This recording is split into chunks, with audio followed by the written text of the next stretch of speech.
dengan Prambanan ya. Dan Borobudur ini kerusakannya dua faktor. Pertama alam, kedua manusia, Pak. Kalau alam bisa seperti gempa bumi, gunung meletus, iklim cuaca itu. Jadi Borobudur jadi rusak ya. Yang kedua faktor manusia.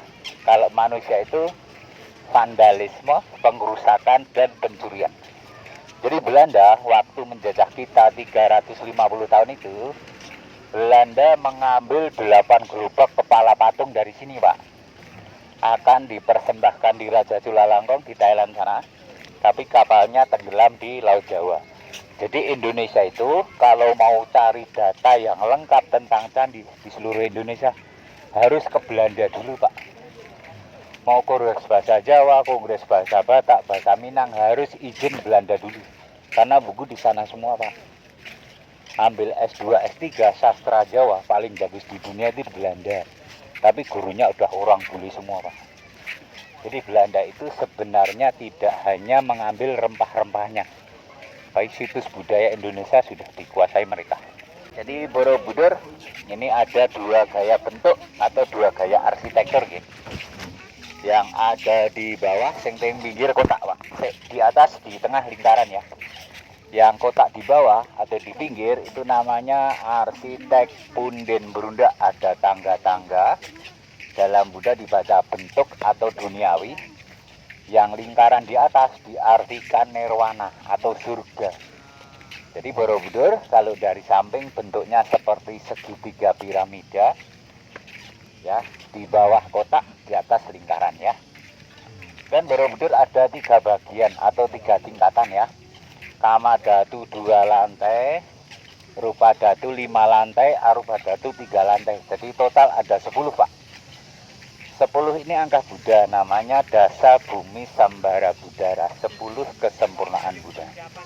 Ya, jadi Kama Datu di bawah menceritakan tentang dunia hawa nafsu, di mana manusia masih melakukan kejahatan-kejahatan atau keburukan. Yang kedua, ada tingkat yang namanya Rupa Dhatu. Rupa Dhatu itu menceritakan tentang dunia atau manusia yang sudah mengenal ajaran agama. Arupa Dhatu nanti ada patung dilingkari, bentuknya lingkaran, ada patung di dalamnya, Pak, stupa. Itu artinya dunia suci, terbebas dari hawa nafsu. Jadi dari bawah jahat ke atas semakin suci. Urutannya begitu, Pak. Jadi Rupa Dhatu itu masa transisinya, masa perubahannya ya. Borobudur ini di dalamnya tanah ya.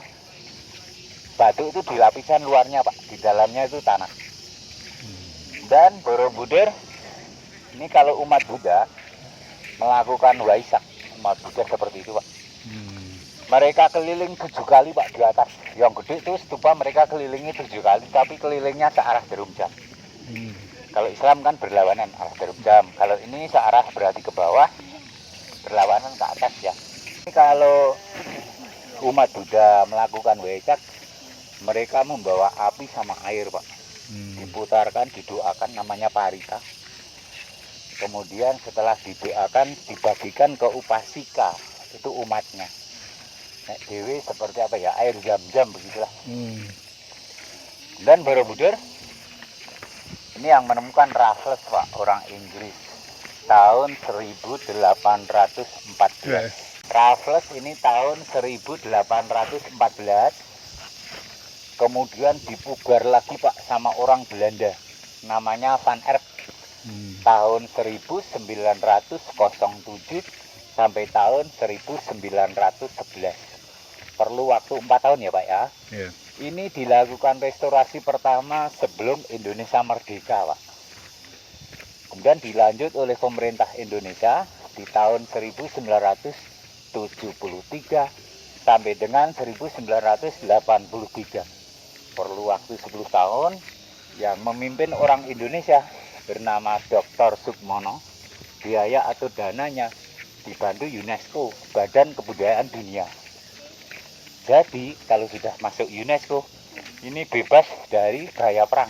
Misal ada perang dunia ketiga, Pak, ini nggak boleh dibom, nggak boleh dihancurkan. Itu undang-undang internasional ya. Ada arsa. atau patung-patung yang hilang kepala sama tangannya ya. Iya. Nah, di sini jumlah patung ada 504 patung, yang rusak 300. Jadi Belanda mengambil kepalanya, Bu. Ya, kemudian patung-patung di sini tidak boleh diganti yang baru. Karena pasal 4 negara Indonesia tidak boleh menambah mengurangi. Ceritanya tak bagi tegang ya Pak ya, tak bagi 3 ya. Pertama mitos, kedua legenda, ketiga sejarah. Kalau mitos mungkin Bapak Ibu pernah dengar nih. Katanya kalau kita ngerogoh patung, egois minta keinginan akan terkabul gitu. Itu dalam Buddha tidak ada loh Mas. Buddha malah melarang itu. Tapi maknanya gini, ini simbol gitu. Ada patung di atas dikurung, ini artinya gini Pak. Kalau kita mau tercapai cita-cita pegang patung ini misalnya. Patung ini kan dikurung nih. Jadi menggapai cita-cita ini berusaha keras Mas, bukan karena patung atas stupa ini. Yang kedua, stupa itu lubangnya banyak Mas. Kalau satu lubang tidak sampai, pindah lubang lain. Artinya satu cita-cita gagal, jangan putus asa. Masih ada alternatif yang lain, teruslah berusaha. Yang ketiga, menjadi orang bijaksana, melihat permasalahan harus dari berbagai sisi. Soalnya, kalau pengunjung percaya itu, nanti mereka percaya sama batu, bukan sama Tuhan lagi. Gitu ya. Ini simbol ya.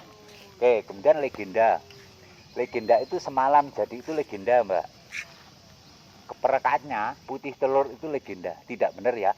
Karena Borobudur ini tidak pakai semen, sistemnya seperti Lego atau puzzle. Kalau dari Kudus mungkin ada rumah yang dibuat ya, Pak, dibangun, terus saya beli dari Magelang. Rumah itu dibongkar, tak bangun lagi, tak rakit lagi di sini. Nah, seperti itu sistemnya, knockdown, bongkar pasang ya. Katanya Italia itu penemu puzzle katanya. Tapi di sini 1200 tahun udah ada puzzle. Berarti kita duluan ya. Jadi gini, Pak. Membaca ajaran Buddha ini berputar, Pak, dari timur ke arah selatan, barat, utara, kembali ke timur lagi. Ini cara membacanya. Nah, timur di sana, Pak. Nah, sekarang Ibu Bapak ada di selatannya. Arah barat sana, arah utara sana. Jadi dalam Buddha, timur itu artinya lahir, selatan itu masa remaja, barat ini tua, utara itu mati. Jadi Buddha ini mengajarkan manusia lahir sampai meninggal untuk mencapai surga. Makanya nanti di atas itu bentuknya lingkaran semua, itu artinya surga. Karena lingkaran ini awal dan akhir nggak ada selesainya. Alam kelanggengan atau keabadian. Dalam ajaran Buddha, Bapak Ibu cukup melihat tangan kanan patung di arah timur. Nanti kalau kita scan kita lihat ya, di timur tangannya yang kanan tengkurap, yang selatan, kita di selatan Bu, tangannya terbuka gini. Yang di barat sana apa? Gini, yang di barat. Yang di utara sana begini. Yang di lantai 7 gini semuanya. Yang di lantai 8, 9, 10 patung di dalam stupa semua gini. Tak tasirke Pak. Timur, posisi tangan seperti ini namanya bumi Sparcamudra, yang artinya memanggil bumi sebagai saksi kelahiran manusia, atau bisa dibaca menungso sekelemah bali lemah. Artinya gitu. Setelah dari selatan ke barat, dari timur selatan ya, selatan gini Bu, kanan gini semuanya, nggak ada yang lain. Ini nama patungnya Ratnasambhawa atau Waramudra. Jadi di dunia harus banyak berderma. Oke, sodako. Nah, rentuhi surga ya sodako. Kalau di Hindu Buddha memberi gini Pak. Kalau Bapak Ibu Kristen atau Islam lebih baik tang di atas. Itu melambangkan agama ada dua. Satu agama bumi, satu agama langit. Agama langit ada 4 kitabnya. Zabur, Taurat, Injil, Al-Quran. Itu namanya agama langit. Jadi kalau ada orang bilang Islam agama Arab, mereka harus banyak baca buku lagi. Karena Islam itu dari langit, dan langit mempunyai 4 kitab, namanya kitab Samawi.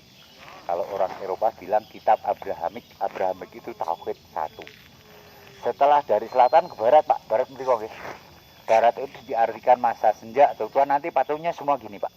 Nama patungnya Dhyani Mudra atau Amitabha. Jadi masa senja atau tua, banyaklah ingat Tuhannya. Eling ro Gusti Allah. Yang utara sana Bu, patungnya gini. Nama patungnya Abhaya Mudra, utara dibaca kematian. Jadi jangan takut mati kalau amalan kita sudah banyak. Karena relief di sini ini macam ajaran yang harus diamalkan sebagai bekal kehidupan setelah mati. Lantai 7 gini semua.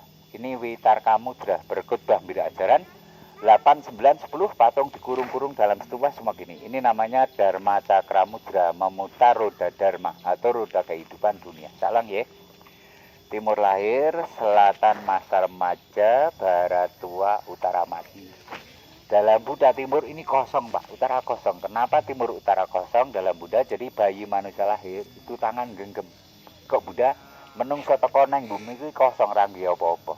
Mati juga lepas ini kosong. Jadi manusia datang kosong pulang kosong. Yang disana karma atau amal perbuatannya. Jadi dalam Buddha arah begitu penting, karena salah arah tidak sampai tujuan. Yang kedua lain kali kalau Bapak Ibu datang kemari ya, blank sama sekali bingung nih, nggak tahu arah utara selatannya. Tapi Bapak Ibu kok hafal posisi tangan kanan patung-patungnya, Ibu Bapak pasti jadi tahu arah matanya. Karena dalam Buddha pintar tidak cukup, pintar harus mengerti. Gitu ya. Jadi Buddha ini ajarannya filsafat. Jadi filsafat itu ajaran cara berpikir, bukan cara menghamba. Kalau ibu bapak ingin belajar menghamba, belajarlah sama kiai, bukan dari filsafat. Kalau filsafat itu cara mikir toh. Jadi ya, cara berpikirnya. Karena orang filsafat itu pendeta juga dilawan sama filsafat. Karena filsafat itu nopo Kristen kok seperti ini, nopo Islam kok Nabi Muhammad ini saka ngendi, nopo Islam ini kok bosone Arab, itu mereka cari kalau orang filsafat nggih. Jadi ini saloko ya, bahasanya itu kiasan Pak. Kiasan. Makanya sastra tanpa tinulis, sabdo tanpa winedar. Sastra tidak tertulis, sabda tidak lengkap. Terus ada yang bilang ini malah dari kejawen lebih masuk Pak. Kejawen itu sedulur papat lima pancer. Manunggaling kawula Gusti sangkan paraning dumadi, seperti itu. Ini kalau dari kejawen malah banyak yang masuk ya. Nah, gitu ya Bu, patungnya ya Pak ya. Semua tengkurap tangan kanan. Sederhana kan ya Pak ya. Seperti Bapak Ibu itu waktu SD belajar metamorfosa.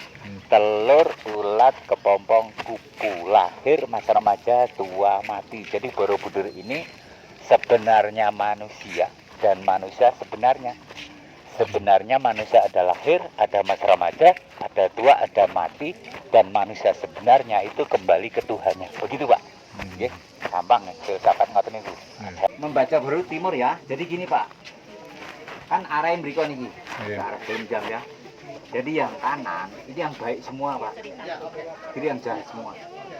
Jadi kalau Bapak Ibu membaca Borobudur searah jarum jam seperti ini, Bapak Ibu itu seperti nonton wayang kulit Jawa. Jadi seorang dalang wayang kulit itu sebelah kanan tokoh baik semua, kiri jahat semua. Karena Buddha ada ajaran larangan siang, malam, tinggi, rendah, hitam, putih, yin yang, itu budaya. Belanda itu mengambil 8 gerobak kepala patung dari sini. Jadi Belanda itu tidak hanya ambil rempah-rempah Pak, itu pemersatu mereka pelajari. Di timur gini, selatan gini, gini toh sih Pak. Ini. Kalau tangan kiri nggak kemana-mana Mas, tetap di sini. Yang rubah-rubah itu kanan. Oke, jadi ada 3 pesan Siddhartha, 3. Kalau saya bilang 3 pesan ini diingkari oleh umatnya sendiri. Pertama Siddhartha pesan gini Mas, tolong kalau saya meninggal jangan dipatungkan. Itu pesan pertama. Tapi yang sudah membuat patung dia bilang ini patung lambang-lambang saja. Karena sakjatine ilmu patung ada 2 Pak. Asnam itu yang disembah, tamasil itu lambang. Jadi Buddha masuk lambang, bukan disembah. Tapi kenyataannya sekarang umat Buddha malah menjadi terkesan kaum pagan, penyembah berhala. Dia nggak tahu ilmunya. Yang 2, Siddhartha pesan dalam bahasa India gini Pak, Bung cenganehi puru kainehi, saya bukan orang baik tapi tidak ada orang yang sempurna.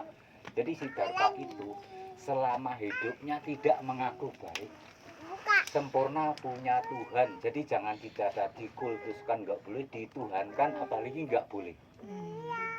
Yang ketiga, Siddhartha hidup normal Bu. Dia punya istri namanya Gopaya, saudara, dan punya anak juga namanya Rahula. Tapi sekarang kenapa Bante Biksu tidak pada menikah? Nah, terus ya entah siapa yang salahkan. Jadi kan nggak jelas juga. Oke, sekarang saya cerita kenapa orang dulu bisa membuat ini. Padahal dulu belum ada teknologi yang canggih. Tak kasih ramalan Indonesia, Pak. Di sini sudah diramalkan. Indonesia itu kehancurannya sudah ditulis. Tak buka ya. Saya Muslim, Pak, tapi saya buka dari kitab Hindu. Di Hindu Buddha sudah dijelaskan. Seperti ini, Pak. Kenapa orang dulu bisa membuat ini? Padahal dulu belum ada teknologi canggih. Saya ajak masuk kitab Hindu namanya Purusa. Zaman dibagi 5 ya. Di Hindu ya, di 5. Kerta Yoga, Tetra Yoga, Dwara Yoga, Kali Yoga, Pralaya. Ini emas, perak, perunggu, besi, pralaya itu kiamat, Pak. Jadi zaman emas ini keemasan Majapahit dan Sriwijaya. Kalau zaman emas, Mas, ini semua orangnya masih suci. Jadi minta aja Tuhan pasti kasih. Orangnya suci kabeh. Kedua, kerta, tetra. Tetra ini zaman perak. Perak ini 1/4 isi negara kita jahat, Mas.